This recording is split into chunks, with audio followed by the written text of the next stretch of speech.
আসসালামু আলাইকুম ওরহমতুল্লাহ। কেমন আছেন সবাই? আশা করি আল্লাহর রহমতে সবাই ভালো আছেন, সুস্থ আছেন এবং নিরাপদে আছেন।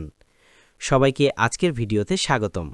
আজকের ভিডিওতে বেসরকারি শিক্ষা প্রতিষ্ঠানে এমপিওভুক্ত শিক্ষকদের উৎসব ভাতা নিয়ে মহা সুখবর দিব, তাই সবার কাছে অনুরোধ, ভিডিওটি না টেনে সম্পূর্ণ দেখবেন।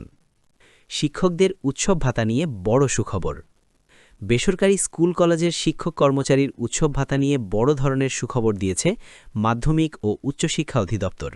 গতকাল মঙ্গলবার পাঠানো উৎসব ভাতার প্রস্তাবে অনুমোদন দিয়েছে শিক্ষা মন্ত্রণালয়। এর ফলে খুব অল্প সময়ের ব্যবধানেই শিক্ষক কর্মচারীরা আসন্ন ঈদুল ফিতরের উৎসব ভাতা পেতে যাচ্ছেন। বুধবার ১১ মার্চ মাউশির একটি সূত্র জানিয়েছে, আজ বিকেল ৩:৩০টার দিকে শিক্ষক কর্মচারীদের উৎসব ভাতার অনুমোদন দিয়েছে শিক্ষা মন্ত্রণালয়। এরপরই উৎসব ভাতার তথ্য আইবাসে পাঠানো হয়েছে। আইবাসে পাঠানো তথ্য বাংলাদেশ ব্যাংক ছাড় করার পরপরই শিক্ষক কর্মচারীদের ব্যাংক অ্যাকাউন্টে উৎসব ভাতার অর্থ চলে যাবে।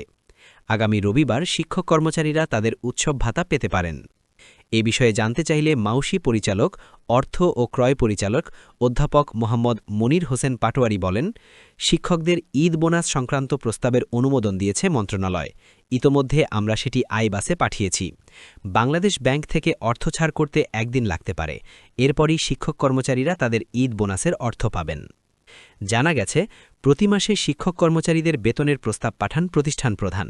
অনলাইন বিল দাখিলের পর তা যাচাই বাছাই শেষে অর্থ মন্ত্রণালয়ের সঙ্গে সমন্বয় করে অর্থ ছাড়ের ব্যবস্থা করা হয়। অর্থ মন্ত্রণালয়ের চূড়ান্ত অনুমোদনে শিক্ষক কর্মচারীদের বেতন ভাতা ব্যাংকে পাঠানো হয়। উল্লেখ্য, এমপিওভুক্ত শিক্ষক কর্মচারীদের বেতন ভাতা নিয়মিত প্রদান নিশ্চিত করতে সরকার ডিজিটাল বিল দাখিল ও অনুমোদনের প্রক্রিয়া চালু করেছে। এর ফলে এখন বেতন ভাতা প্রক্রিয়াকরণ আরও স্বচ্ছ হচ্ছে। এটাই ছিল বেসরকারি শিক্ষা প্রতিষ্ঠানে এমপিওভুক্ত শিক্ষকদের উৎসব ভাতা নিয়ে সবশেষ আপডেট। সবাই ভালো থাকেন। আল্লাহ হাফেজ।